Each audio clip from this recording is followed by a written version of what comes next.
नमस्कार, न्यूज़ 18 के digital platform पर आपका बहुत स्वागत है। मैं हूं आपके साथ अंशिका पाठक। प्रदर्शनकारियों को मदद भेजने का लॉलीपॉप देकर ट्रंप ने बैकडोर से खामेनेई के साथ समझौता कर लिया। बताया जा रहा है कि उन्होंने तेहरान फोन लगाया था और रात करीब 1 बजे ऐलान कर दिया कि वो ईरान पर अटैक नहीं करेंगे। हालांकि ट्रंप ने इस डील के लिए शर्त रखी, जिसे ईरान ने सूरत निकलते ही पूरा भी कर दिया। इस कॉल का खुलासा ईरान के राजदूत अमीरी मोगदाम ने किया है। उन्होंने फोन कॉल पर हुई सारी बातचीत भी डिटेल में बताई है। उन्होंने इस राज से भी पर्दा उठाया है कि ट्रंप अटैक करते करते अचानक पीछे कैसे हट गए। तो ट्रंप ने क्यों भेजा मैसेज, अब इस पर आते हैं। पाकिस्तान में ईरान के राजदूत रजा अमीरी मोगदाम ने ईरान अमेरिका के बीच चल रहे टेंशन के बीच बड़ा खुलासा किया। उन्होंने बताया कि ट्रंप ने व्हाइट हाउस से रात के करीब 1 बजे ईरान को संदेश भिजवाया था कि हम ईरान पर हमला नहीं करना चाहते।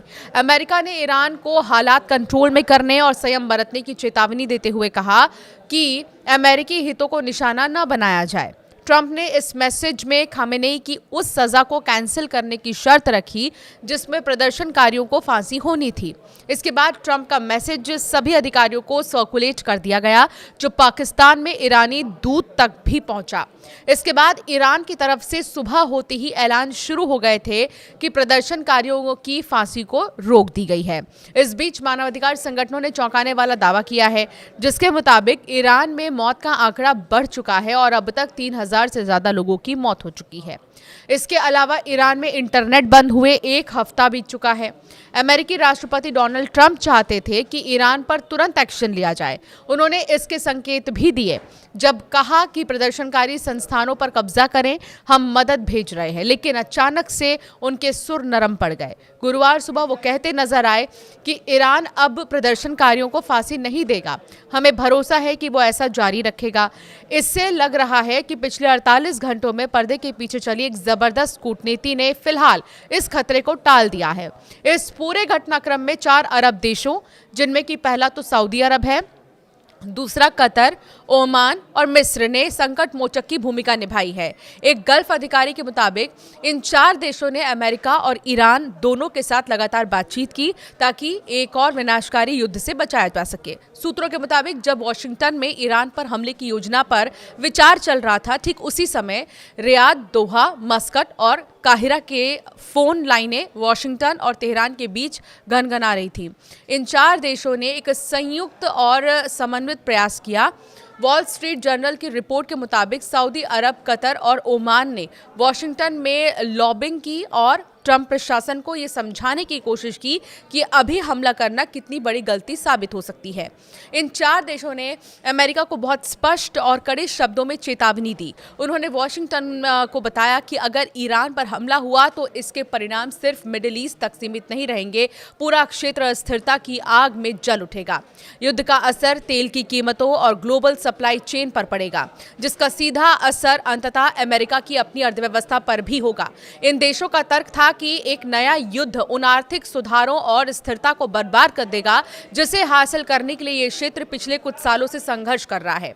48 घंटे की डिप्लोमेसी का असर हुआ। गुरुवार को देखने को मिला राष्ट्रपति ट्रंप जो पहले हमले के लिए तैयार दिख रहे थे, उन्होंने अपना रुख बदल लिया। उन्होंने नरमी दिखाई। उन्होंने संकेत दिया कि उन्होंने फिलहाल ईरान पर हमले का फैसला टाल दिया है। देर रात ईरान के राजदूत ने कहा कि ट्रंप ने खुद फोन कर इस बात की जानकारी दी कि ईरान पर अमेरिका हमला नहीं करेगा। सार्वजनिक रूप से ट्रंप ने इसका कारण ये बताया कि ईरान में प्रदर्शनकारियों की हत्याओं में कमी आई है और स्थिति थोड़ी शांत हुई है, लेकिन रक्षा विशेषज्ञ और राजनयिक सूत्र ये मानते हैं कि ट्रंप के पीछे हटने की असली वजह इन 4 सहयोगी देशों का भारी दबाव और चेतावनी थी। डर का असली कारण क्या है, ये समझिए। अमेरिकी बेस और तेल के कुएं, सऊदी अरब और अन्य खाड़ी देशों की चिंता बेवजह नहीं है। इन देशों में बड़े पैमाने पर अमेरिकी सैन्य अड्डे हैं। खाड़ी देशों को डर था कि अगर अमेरिका ईरान पर बमबारी करता है तो ईरान पलटवार में इन देशों की धरती पर मौजूद अमेरिकी ठिकानों को निशाना बनाएगा। इसके अलावा ईरान क्षेत्र के उन महत्वपूर्ण ऊर्जा संयंत्रों और तेल के कुओं को भी निशाना बना सकता है जो क्षेत्रीय और वैश्विक अर्थव्यवस्था की रीढ़ है। 2019 में सऊदी अरामको पर हुए हमले की यादें अभी भी ताज़ा हैं और कोई भी देश वैसा जोखिम दोबारा नहीं उठाना चाहता। दुश्मनी से दोस्ती की ओर इस कूटनीति में सऊदी अरब और मिस्र का शामिल होना सबसे महत्वपूर्ण है। ऐतिहासिक रूप से ये दोनों देश ईरान के शिया नेतृत्व के विरोधी रहे हैं, लेकिन 2023 में सऊदी अरब और ईरान के बीच हुए समझौते ने तस्वीर बदल दी।